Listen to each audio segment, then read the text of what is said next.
For enslaved Africans, their Indian allies, and free blacks called maroons, Florida served as a beacon of freedom for centuries. As Spanish territory for nearly 250 years, it provided a safe haven from terror at the hands of early American settlers who marketed human beings in English colonies and American states to the north.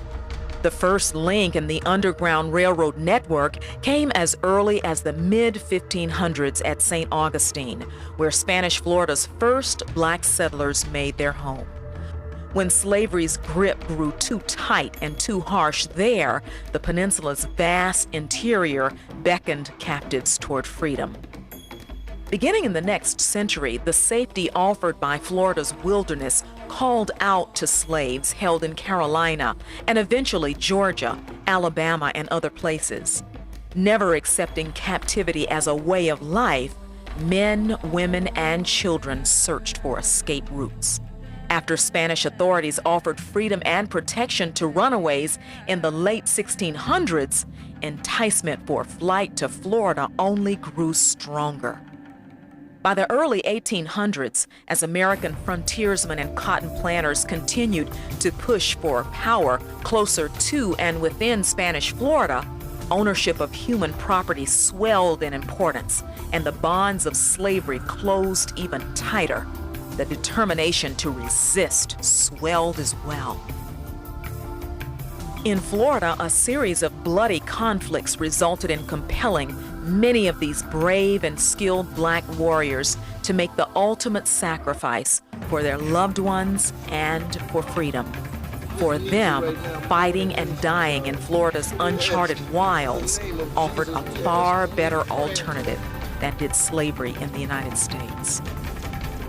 Dr. Cantor Brown Jr. has researched history in West Central Florida for decades. His book, Florida's Peace River Frontier, gives an account of the earliest known black settlements in Spanish Florida. The aftermath of wars against the United States military led to their development throughout northern, central, and the west coast of Florida. One such black settlement, located at Tampa Bay, was called Angola. At the start of the 19th century, the area was a tropical woodland and a lush wetland, thickly populated with trees and mangroves. The Manatee River cut through a real thick series of vegetation, mangrove groves and the rest. In the pre-Columbian period, the Manatee River had gigantic Indian middens, prehistoric middens, evidence of the rich marine life that was here. By the early 19th century, the native population was decimated, but it was still a very rich area, although a challenge to travel through. The only way to really get from place to place in this region was by water, was by the Gulf, through the Manatee River. The Florida frontier was home to diverse communities of Africans and Seminoles known as maroons. Remote villages east and west in the territory provided a hideaway for them in the early 1800s. In their new homeland, maroons could practice cultural traditions and live in peace. The escaped slaves and their allies became known as Black Seminoles. What individual or what individuals would want to be in bondage, particularly in the chattel system of slavery that existed? You have to say, not many, if any at all, because they were still indentured, they were still under servitude. There was still a tremendous amount of whippings, tremendous amount of lynchings that were going on, and slaves were always in the mode of running away and trying to find freedom. The autonomy, safety, and stability of the Black Seminole settlements were soon shattered by American colonists whose eyes were on two prizes: the destruction of the safety havens and the annexation of Northeast Florida. With annexation, the number of United States-held territories would increase. American, British, and Spanish officials were always at odds over the possession of Florida. American troops began the campaign to overthrow Spanish rule of the territory near present-day Gainesville. They challenged the land dwellers there, who fiercely defended their communities and resisted the colonists' advancements. The Black and Seminole fighters won, but the battle proved costly. The place they called home was destroyed. As early as 1812, some free blacks who had been living up around the Alachua County area in association with some Seminoles fled their homes during a conflict called the Patriot War. They came down here, and if there were not already blacks living here, they settled on the Manatee River, right where we believe where the Braden River flows into it. After the Patriot War in 1812, the displaced and battle-weary fighters settled in a new community. It is known today as the Angola Settlement, a retreat for waves of blacks who escaped plantation enslavement, free blacks also, and Seminoles. Over the years, additional African Americans came here, including women and children. Some actually had served in the British Army during the War of 1812. Black soldiers battled General Andrew Jackson's troops at Mobile. The aftermath pushed more Black Seminole warriors into Angola, those who survived the conflict. Others had fought Andrew Jackson's U.S. Army and his allies during what history calls the First Seminole War in 1818. When U.S. troops under General Jackson annihilated a defense post called the Negro Fort on the Apalachicola River, more blacks dispersed and retreated to Angola for protection. Black soldiers teamed with skilled laborers, traders, and planters there to develop a substantial farming community. They brought skills in hunting and agriculture, and fishing, and trades, and carpentry, and all those kinds of things.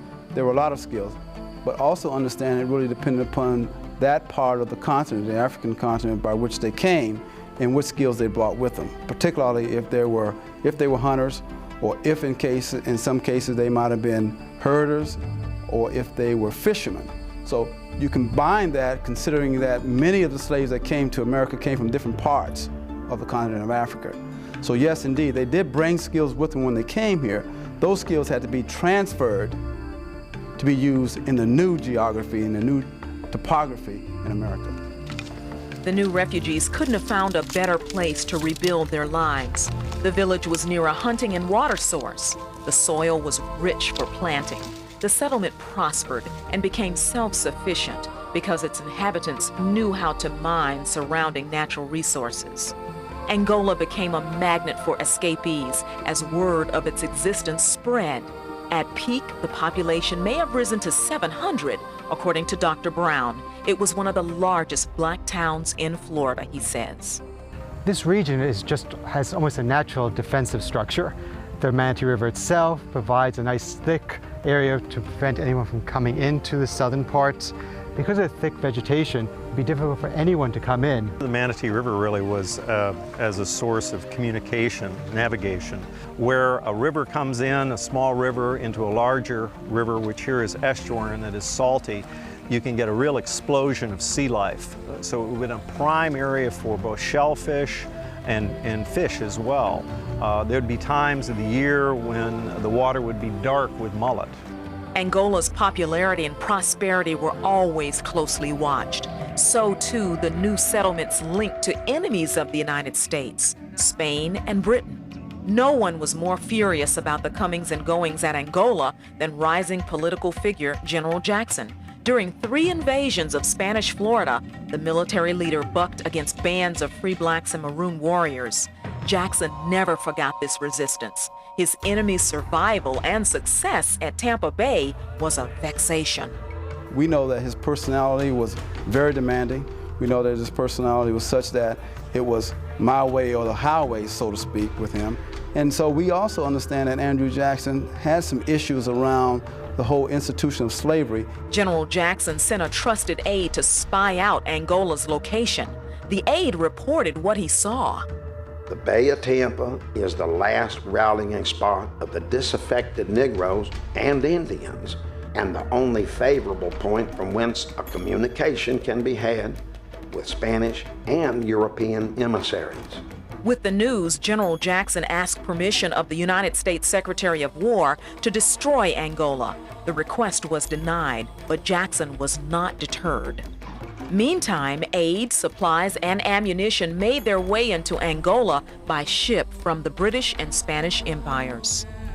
Spain's tenuous hold of Florida slipped in 1819. With it, the stability of the Black Seminole village, the courage of Angola's residents would be tested again. Spain ceded Florida to the United States. President James Monroe named Andrew Jackson Florida's new provisional governor. Historians link a revengeful and determined Jackson to the raid of Angola. And that occurred in the late spring of 1821, almost literally at the moment that the United States took possession of Florida. The provisional governor was Andrew Jackson, who had fought many of the black warriors who were living in Angola and had lost to them. And he had asked for permission to come down here with the U.S. Army and get them. He was denied that permission. Within a matter of a couple of weeks in the spring of 1821, Andrew Jackson's own Indian allies went on the warpath into Florida. And by late May or early June, they were on the Manatee River and had destroyed Angola and had seized over 250 men, women, and children to haul them back into slavery. They were ordered to proceed along the western coast of East Florida, southernly, and there take in the name of the United States and make prisoners of all men of color, including women and children. They would be able to find and bring them all to a certain place which had been kept a secret. They arrived at Sarasota, surprised and captured about 300 of them, plundered their plantations, set on fire all of their houses, and then proceeding southernly, captured several others. The raid left Sarasota, or what's called Angola, in ruins. One of Florida's early historians, John Lee Williams, visited the lower Gulf Coast a few years after its destruction and wrote down what he saw. A stream that enters the bay joining the entrance of Oyster River on the southwest was ascended 6 miles. The point between these two rivers is called Negro Point. The famous Arbuthnot and Ambrister had at one time a plantation here cultivated by 200 Negroes. The ruins of their cabins and domestic utensils are still seen on the old fields. The story of Angola ended tragically for many of its residents, but the research of anthropologist Dr. Rosalind Howard shows that the saga didn't end there for everyone in the village. Through determination, resilience, and courage, some of the Black Seminole survivors found yet another escape route. The survivors of Angola traveled down the Gulf Coast of Florida and through the Keys and up to Cape Florida, which is today Key Biscayne. And from there they left in canoes, wreckers, which were the privateer boats, whatever way they could gain passage. They found their ways to the Bahamas. Survivors found safety on Andros Island. They located themselves on the northwestern coast of Andros strategically because it was very shallow waters there, and so it was less likely that a big ship could come in and take them back to Florida again. The largest number of Black Seminole descendants live in red bays today, according to Professor Howard. The oral tradition of sharing stories from generation to generation keeps family history alive. During interviews with Howard, elders tell harrowing stories of their ancestors' escape from death and devastation in Florida. I interviewed several elders in the community of Red Bays, and their oral history really begins with their great-grandparents leaving Florida. They don't have any information about their lives in Florida. And so that's what's so exciting about this project, is that we may be able to connect them with their ancestors' home, Angola. Historians and anthropologists hope the interviews and additional research will reveal the missing links that provide an undeniable connection between Angola and Red Bays. In trying to piece together that story is a big piece missing, and that big piece seems to fit well with central western Florida. And since we know that the people, the Black Seminoles, were living on rivers, we know from the Apalachicola River, the Suwannee River, it makes sense they've also been living on the Manatee River. And Angola might well be that piece that takes us from the Panhandle down the coast and over to the Bahamas. Today, the first phase of a multidisciplinary research project called Looking for Angola is ongoing. It includes a series of public lectures. Looking for Angola is not just about finding Angola, but we take very seriously the notion that we should be engaged with both local communities and descendant communities. In an older archaeology, we would release the results of our finds. We have people involved from the get-go, because we want this to be a story told with the people who care most about Angola. Another significant phase of the project is archaeological shovel testing of Angola's probable location. Funding is provided through a state historic preservation grant. We're going to be testing these parcels by digging test holes every 5 meters, which is a little over 16 feet, systematically over the entire parcel to see what's here. What's there, Berger hopes, are bits and pieces of pottery, tradeware, cooking utensils, and tools used by Angola settlers in daily life.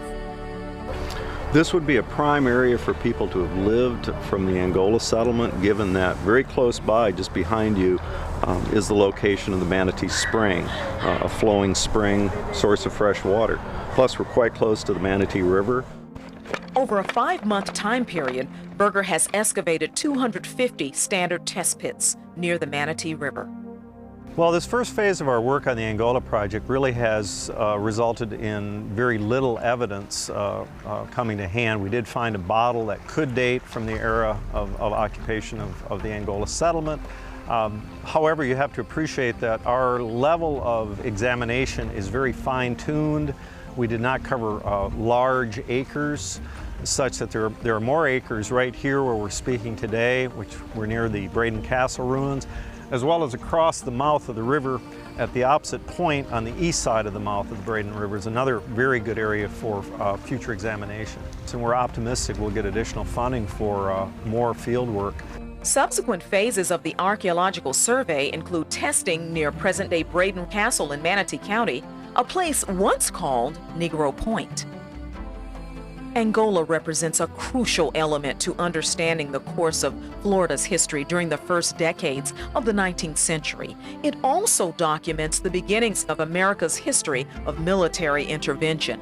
Therefore, the site of Angola is one of the most important locations in African American history and heritage in Florida and the Southeast. Some of the survivors of its destruction not only pioneered the Black Seminole settlement in Andros Island, Bahamas, others who remained in Florida helped organize and spark the largest slave rebellion in United States history, the Second Seminole War. When we find Angola, when we find the physical manifestations of the settlement, I think it's going to be an important moment for the history, not only of this region, but for America, to remember that story of people struggling so much, facing challenges, obstacles, and creating something new. To me, their experience symbolizes that national commitment to freedom as vividly and as poignantly as any other event or any other circumstance I've heard of. This story is about freedom and what it costs to keep freedom. And they had clung to that freedom time and again. They had fought for that freedom. They had done every single thing a human being could to hold on to freedom. The men and women and children who lived here at Angola and who fought to defend their freedom here, and doubtlessly some of whom died here defending that freedom.